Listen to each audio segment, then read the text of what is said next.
So we said that there are 5 toxic mentalities that needs to be eradicated if we're going to develop investor mentality: nomadic mentality, consumer mentality, victim and entitlement mentality, civil and salary mentality, then prosperity and materiality mentality. I believe we concluded that last week. So did we define investment mentality? Okay, so we defined the first one. Okay, so let's go. Good student. So there are 3 definitions of investment mentality. So now that we have identified the toxic mindset that needs to be eradicated, the next thing we now need to do is to then begin to develop investment mentality. But what then is this investment mentality? What exactly is it? So we said, number 1, I'm going to give you 3 definitions. Investment mentality is a mindset that is concerned about the multiplication of all that you have. Investment mentality is a mindset that is concerned about the multiplication of all that you have. So it simply means that when you have investment mentality, the Bible says the thought of the diligent tends only to plenteousness. So it means that every time money comes into your hand, you are not thinking of what to do to consume the money. You are thinking of what to do to increase the money. So if you have $1 million, you are thinking of how can it become 2 million. If you have 10 million, how can it become 20 million? If you have 100 million, how can it become 200 million? If you have $1 billion, how can it become 2 billion? So you're always thinking of multiplication. And that's one of the differences between the rich and the poor. The rich think investment, the poor think consumption. So when money comes into the mind or into the life of a poorly minded individual with poverty mentality, they're always thinking, money don't land, oh, what I go do? Oh, that bag, that shoe, oh, that wristwatch, oh, that new iPhone, oh, that. So they're always thinking of consumption, they're not thinking of production. Number 2, what is investment mentality? Investment mentality is a mindset that is concerned about the acquisition of assets and not liability. Investment mentality is a mindset that is concerned about the acquisition of assets and not liabilities. One of the reasons why a lot of people are poor is because their lives are made up of liabilities and not assets. Many times when people have money, they use the money to acquire liabilities instead of using the money to acquire assets. So let's do a deep dive. What is a liability and what's an asset? What is a liability and what is an asset? Let me bring it from 2 dimensions. Number 1, an asset is anything that appreciates in value. Number 2, an asset is anything that produces cash flow or produces income. So how do you know if something is an asset? If I buy this thing now, will it increase in value? Then it's an asset. If I buy this thing now, will it bring more money to me or take money from me? So once you go to that store and you buy that shoe, you buy that bag, you buy that wristwatch, the very minute you buy it, will it continue to increase in value or will it reduce in value? When you buy that car and you drive the car out of the car lot, can you go back there tomorrow and sell it to them for a higher price? So every time you begin to understand this, you realize that every time you are releasing money, are you releasing it for asset or for liability? What's a liability? A liability is anything that depreciates in value. So most of what people have is either a liability or a necessary liability. That's why they call it necessity. It's a liability, but it's a necessary liability. So they call it necessity. Hello? So once you release money and what you are using the money to get will not increase in value or bring money to you, that's a liability. So a lot of people are either operating in pure liability, which is foolishness, or necessary liability, which is life for a lot of people and at different stages. So sometimes that's where you start before you begin to now adjust and balance out to the next realm. Hello? Because for instance now, in some parts of the world, having a car is like a necessary liability. And it can even be an asset if you know what to do with it. So let me give you an example. If you have a car right now, it can be an asset or a liability. Why? It can be an asset because it can give you mobility and be a leverage for you to make more money. It can give you positioning and packaging to access more money. Are you seeing this? So you have to think very well, because we are not all in the same industry, in the same sector. So you have to think. If you buy a car now, maybe you live in somewhere inside, and you need to resume work by 8, but there's no way you can even see transportation. So you now realize, okay, if I have a car, it will help my health. Over time, I won't be going through. So there are a lot of dimensions to that. So one person's car may be a liability. Another person's car may be an asset. It may not be bringing money, but it's bringing relief, it's bringing health, because assets and income and increase is not only about finances. Did you get that now? Now, do you know that you can have a car and then only you wake up in the morning in the Kotsu, in Egbeda, and you enter your car and you'll be driving yourself to the island. And there are 3 empty seats behind you and 1 empty seat by your side. Some of you, there are even 7 empty seats behind you and 1 by your side. But only you will just be in the car driving.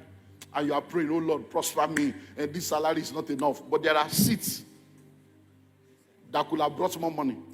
So you could have just left your home and got into Egbeda and talked to the guys. Eba mi load moto, or eba mi load bossy. So you are driving a Toyota Previa or a Toyota Sienna and you have seats for 7 or 8 more people. But only you are doing big manism without money. You can't pay rent, you can't pay school fees. You are borrowing money from microfinance. They are calling everybody on your phone. You are borrowing money from every app, change your SIM card, yet you didn't know that they know you. Whereas these 7 seats, you could have just gotten to a bed and it would be 2,000. Or how much? 3,500. I share it.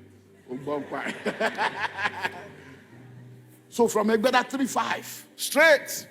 So 3,500 times 7, how much? Mathematician. Where are my math people now? 3,005 times 7. 24. Okay, let's just say 20,000. Now, if it's a car, that's 4 people. 3,500 times 4. 14,000. Now think of it all. So you are going to work in the morning, 14K. When you are coming back, you stop at Obalende, they load for you again, 14K. So every day you are doing 28. Then the 8 you give it to boys. So at least you are doing 20 with your car. So every day you are doing 20. Every month you are doing 400. And your salary is 130. And you bought the car with company loan that they are removing 40,000 from your salary. So every month you collect 80. Are you seeing the practicality of it? So every day you are doing big man. You are not a big man. You are a fake man. Do you get it now? So, but what have you done now? Every day you are making 20K. Every week you are making 100K. Every month you are doing 400. So even if your salary is 130, 150, even if your salary is 1 million, another 400 has joined. So while you are working, that car now has become an asset. Are you seeing investment mentality now? You can decide to say you want to buy fridge. So you bought the fridge. The fridge is in your house. Necessary liability. Because it's not bringing money. It's reducing and it's not bringing money. You bought television. Many of you have bought flat screen. And it has made your life flat. You bought flat screen. You bought everything, generator, and you are not generating anything. So now, you see, the amazing thing is, the financial institution will give you loan to buy generator, buy fridge, but they won't give you loan to buy land. Because they are not interested in your well-being. They are interested in putting you into a trap so that you can become an income for them. Because the interest they will get from you is their own income. So you are their liability. Now you be their mugu. Hello? But now, you now have flat screen, you have generator, you have deep freezer, you are not at home. And you are not spiritually deep. When last did you watch that television? And you are still paying. But you know that same fridge and that generator, you can now load the fridge with water and block. And you begin to sell block. How much do they sell that block? That's 500. So if you have that block like this, you can even do like that, something they used to do bread. They can do the bigger one for you. Just arrange it inside. That one will be more than 500. So imagine now that you are doing that maybe 1,000. And you are just selling 10 per week. No, not even per day. 10 per week. Then if you now sell 30 per week, that's 30,000. 10 per week, 10,000. That will pay for the fuel that you put in the generator. Are you seeing how this thing works? So it's not just about coming to church, you do fasting and prayer, and then I've told you, anytime you pray, God must give you an instruction, an idea, a step to take, an action. There must be something that is coming out of that prayer that you are now going to execute for you to get answers. Do we understand that now? So number 3, what's investor mentality? Investor mentality is a mindset that is concerned about bringing you to a level where you will no more work for money, but money will work for you. Investor mentality is a mindset that is concerned about bringing you to a level where you will no more work for money, but money will work for you. Now listen, there is nothing wrong working for money. Almost everybody will start from that realm. But once you have the right mindset, you know that this is temporary. And investor mentality is that mindset that helps you to know that, look, I'm starting out now, I'm working for money, but I must have an exit plan so that instead of me working for money, I get to a point where money will begin to work for me. And listen to this.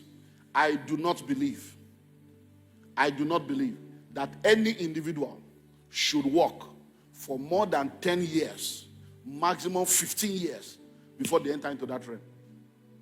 If you have been working now for 10 years or 15 years and you still depend on salary, you are a poor man. You are operating behind what we are teaching now. So when you start working in your early 20s, you're 24, you're 25, you start working and you have all this understanding. As you are working, you are earning money, you are doing all this we are saying. By the time you have done 10 years, you should have a lot of things working for you that whether they pay you or not, you are okay. You are only working because that is what you need to do as your calling, your destiny, your career, your passion. Not because you are waiting for 30 days make one pay before you can eat, 30 days make one pay before you can. No, that's poverty. Jesus did not die for that. Hello? And that's why we need this natural dimension to add to the super so that we can operate in the supernatural. So it's that mindset of, okay, I'm starting out now. I'm earning my salary. I have to be saving every month. If I save every month, I have to do this, I have to do that, and this one will be working. Why this one is working? Why this one is working? By the time you are 10 years in that organization, or 10 years in that industry, or 10 years in the marketplace or in the workforce, you should not be depending on salary anymore. You should have a lot of things working for you and bringing income. Maximum 15 years, max. Hello? I also do not believe, it's my personal belief, that husband and wife should be working for salary beyond 10 years of their marriage. I believe that if you get married, I'm working, you are working, we should sit down and have a family plan and say, come, what's happening? What's the plan? Because by the 10th wedding anniversary, you should be in your own house. You shouldn't be tenant after 10 years. Now you are married for 25 years. You don't even have one plot of land. But you have done many burials. And you have done many naming ceremonies. And the children you named with 3 million, you can't even pay their school fees of 1.5 now. Why? Because these things are things that happens, and then the next thing we say is village people. It's not village people. It's ignorant people. Hello? Just need to understand this thing. So once you sit down, it's okay. If the day you met each other and say we're going to get married, as you are sitting down to plan how many children you are going to have, you are also sitting down to plan when are we going to have our own house, when are we going to start our own family business or investment, when you plan that from day one, there are many useless expenses that you will not have in that marriage. Because you will have something that is going to guide you. Because if you don't know what to do with money before money comes, when money comes, money will tell you what to do with it. And after you have obeyed the instruction of money, you will now realize that your own vision has been left unattended to. Hello? So let me tell you, say, neighbor, investor mentality is a mindset that is concerned about the multiplication of all that you have. Tell the second neighbor, say, neighbor, investor mentality is a mindset that is concerned about the acquisition of assets and not liability. Then tell yourself, investment mentality is a mindset that is concerned about coming into a level where I will no more work for money, but money will work for me. Okay, so let's move on. So do you have investment mentality? Now that we know it, do you have it? That's a question that everybody needs to ask themselves. You know, the financial intelligence test that I told you to be doing every year is because of things like this. It's every year you do it, every year you learn, because in the world that we live in today, we're all learning, Because, I was on a TV program last month, and one of the hosts asked me, do you make mistakes? Because every question, he said, I don't know how you answer all this question. We don't, before we ask, you have answered. He says, so it seems as if you know everything. I said, no, I make mistakes. I don't know everything.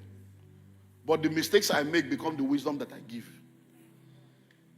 The mistakes I make become the wisdom that I give. So as I make mistake, I learn and I give the information to the next person so that they will not make that mistake. So I use my failures and my own mistakes to teach people not to repeat the same mistake. That's why I speak the way I speak. That's why I'm not called to everybody. There are people that my message will get them angry. What? I can't just be insulting everybody. I am not your pastor. Go to your pastor. My sheep hear my voice. Hello? There are pastors that anything they want to do, they will be looking for the best English and the best way to explain it, not to offend your sensibility. That's not my calling.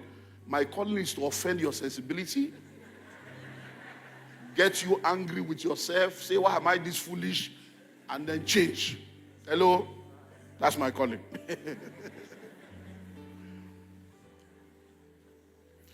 So do you have investment mentality? Now, how do you know whether you have investment mentality or not? Just answer one question. What do you do with your money? That's all. What do you do with your money? Listen, whether you like it or not, everybody has money. Everybody has money. Even those that live under the bridge, everybody has money. Look. All those guys you see at the garage, hey, Baba, hey, Baba, hey. All those guys you see, some of them have been there for 15 years, 20 years. Some of them were born on the street. They grew up on that street. They get married. They give birth to children. And with that little money they are collecting this, they are there. Everybody has money. People are living under the bridge and they are eating and they are going to school. They are giving birth to children. Hello? It's all about what your reality is. Hello? So listen. What do you do with your money? There are 3 things you can do with money. And that will reveal whether you have investment mentality or not. 3 things. Number 1, you can waste money. That's what foolish people do. They waste money. If you know the kind of money that has passed your hand in the last 10 years, you should not be where you are now. But God is bringing restoration. The kind of money that has passed your hand. If I knew what I know now. Many of you have sponsored people to school that have become your enemy now. Many of you have started business for people that are asking you, what have you ever done for me? Yeah, because you had Messiah complex. Helper of the helpless. El Shaddai and you shall die. Yeah, because you are helping people that should not be helped. Hello? And today now, the same people you have helped are in top places. They don't pick your call. They now see you as a liability. That uncle, now he's always asking for money. But you sponsor them to school. You paid everything. Now they graduated, you are too local. Hello? Wisdom for singles, MITV ground. 8,600 people in attendance. An evangelist came to the pulpit and started crying. I don't know what to do. Before 8,000 plus people. Why? He sent a girl to school. Young girl, took her around 15, 16, went to the family, I love your daughter, but she's young and okay, she has to go to school. You know, these Easterner people, we take the girl from 16, 15, 16, pay school fees. The girl, they go school, no go school. Him, they do evangelism and mission. Then the girl graduates. and says, I don't love you.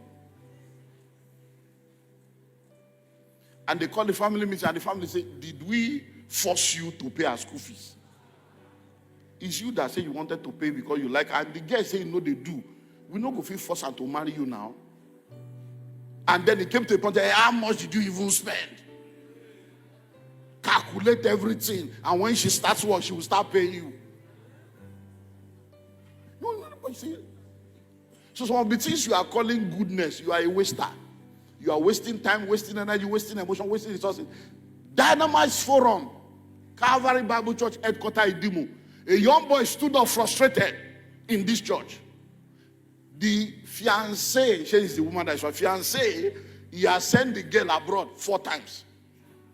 Go to Italy, go buy load. Go to Turkey, go buy load. He has never left Nigeria. But he's sponsoring the girl. So the girl has been exposed and met correct people. Inside this church, not another church, inside that material. Hello? And the guy is here provoking. Hey, pastor, or this sister. So I said, hey, bro, who sent you a message?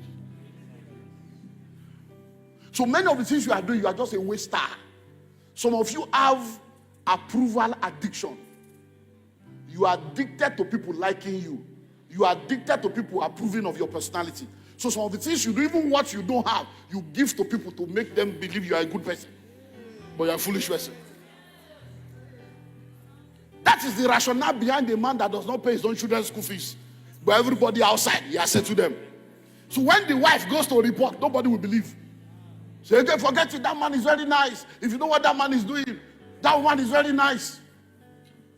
That's why it is only the person that marries you that know you. I'm telling you. There are people we have called for ordination in this church, and the wife stopped coming to church. Yeah, so we just put the husband's name, say 1 day now. The day when the man carry letter, reach house, the woman say, I'm not going to that church again. They know they see.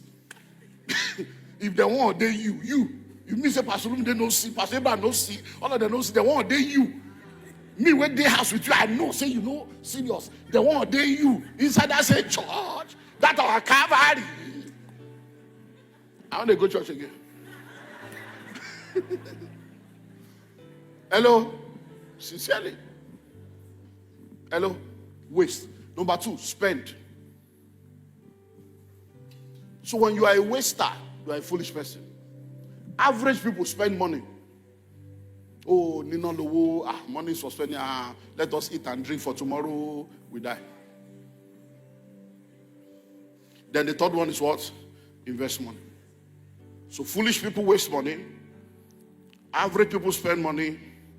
Wise people invest money. So where do you belong? Let me speak a little about spending as we close. Then we'll continue next week. Spending money. Please listen. Let me check if we're going to get there. There's a guideline to wise spending. Let me check the contents, whether it is part of this curriculum. Guideline to wise spending. I'm not sure it's here. If you have the manual, check. Let me see so that I will know if I need to add that sometime. Guidelines to wise spending. Check if it is part of the guidelines to wise spending. So I will have to bring that in. Guideline is not there, okay. So I have to bring that in. Okay, let me quickly see if I can. Now, because see, I was in New York years ago speaking, and I was talking about this same stuff. And a lady was trying to help me understand that I don't understand. So she said, excuse me, you don't understand. We got to pay bills. Okay. Yeah, guidelines to wise spending. And we got to pay bills. We got to pay bills, by the time the money comes, we pay bills, we pay this, we pay mortgage, we're going to pay mortgage. She was just going, so it's not enough to say. So when she was done, I said, excuse me, let me ask you a question. I said, if the government now decides that you have to start paying extra $100 as a bill every month, what will you do? I'm just going to find a way to pay the bills, man. I'm just going to find a way to pay the bills, man. said, that's the key. Your future is asking you to pay bills. You are owing your future money. So start saving $100 every month as part of the bill that you owe your future. Say, I got you, I got you, I got you, I got you, I got you. Oh yeah, I got you. Because sometimes what you think you cannot do, you can do. You just don't understand. You cannot teach a man anything except to help him to discover it within himself. So once you get it, you just discover that I can do this, and then you start. Hello? God is able to make all grace abound towards you. I declare right now, grace to save, grace to invest, grace to spend wisely in the name of Jesus.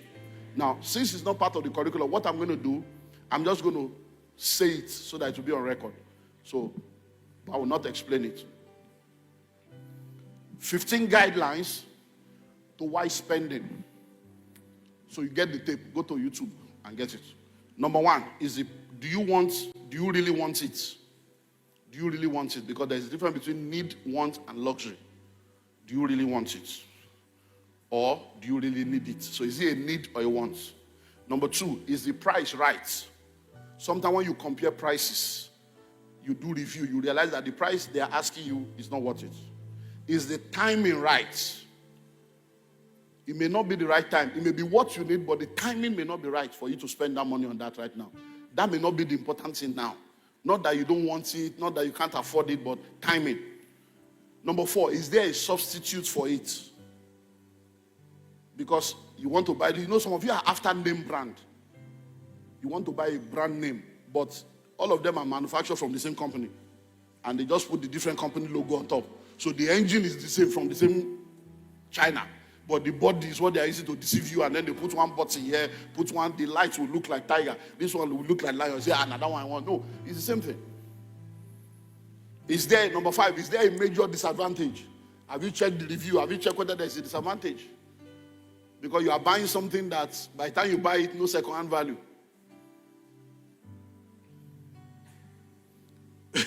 Something happened last year. We got the Toyota Prado that we were using before. We bought it brand new, 12.5 million. Brand new. Maybe like 10 or 12 years ago, there about 12.5 million. Brand new. We sold it last year for, I think, like 27 million or 30 million. Right? Almost 27 million. A car we bought brand new for 12 million or 12.5 about 12 years ago, we sold for about 25 or 27 million. I can't remember the figure last year. That's how bad our Naira has gone. We now use that 25 million. We now bought 3 cars to go and be doing Uber. Because I just entered the compound one day. I said, I can't move motor in Jambi. I just saw cars in my compound. I said, this one. They went last. I said, babe, this is your car. When did you do that? This one. When did you do that? I said, let's sell this car. You can't just park car in the compound like this now. What is it decoration? So what I'm teaching is what I practice. Oh. Hello? I sell and take by 3 cars. They do Uber. They deliver every week now. Every week, delivery is coming. So, is there any major disadvantage? Number 6, have you researched the item? Have you done enough research? Number 7, will the value of that thing you want to buy, will the value increase? Number 8, does it require expensive upkeep? That the maintenance will be serious. Your salary is 120K. You are proposing to a sister whose cream is 300,000.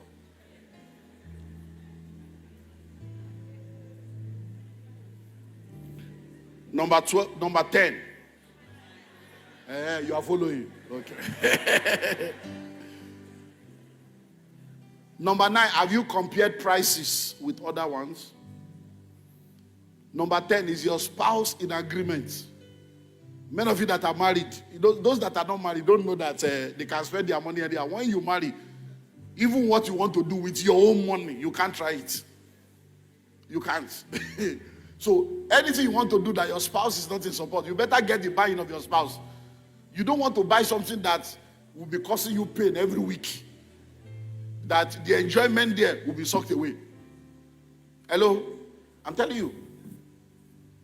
I know a pastor, man of God, a pastor,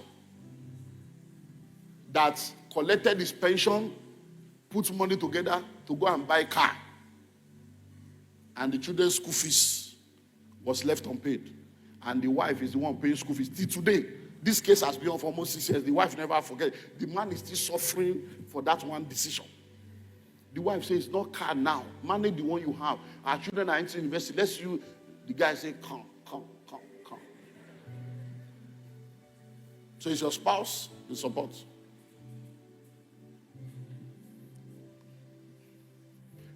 Number 11, will you still want it this bad next week, next month, or next year? That's it that is doing you jiggy down. 6 months' time, will you still be feeling that way? I hope you know there's something called the joy of newness. When you buy something new, you are excited. After 1 week, you are looking for the next one, but money has gone. That's why those of you that buy things on credit, you are in trouble. You need deliverance.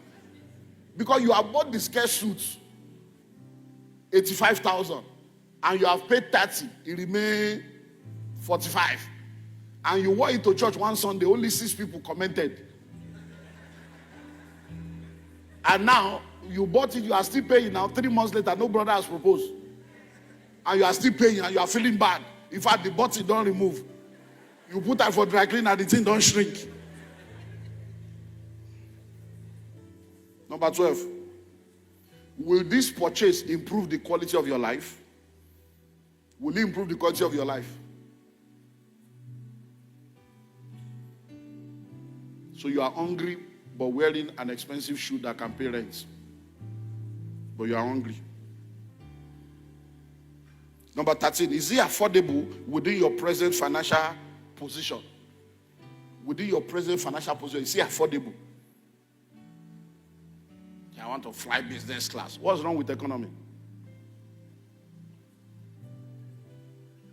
14, does it complement your values and your beliefs? Does it complement your values and your belief? You say you are a Christian. We believe you are a Christian. And then the thing you are doing, are like, how does this one? Listen to me. There's nothing wrong in buying a car. But imagine now that you're a man of God. Maybe you're a bishop, you're an apostle. You are proving that you are called of God. You now want to go and buy a car. You now go buy one yellow. There's nothing wrong in the car, but it's just the color. You buy yellow. And then when you are coming to church, yellow shoe, everything yellow. And then you are your color. You are a man of God. Nobody's arguing with you. But there are some things that just, that's why we have some colors that are,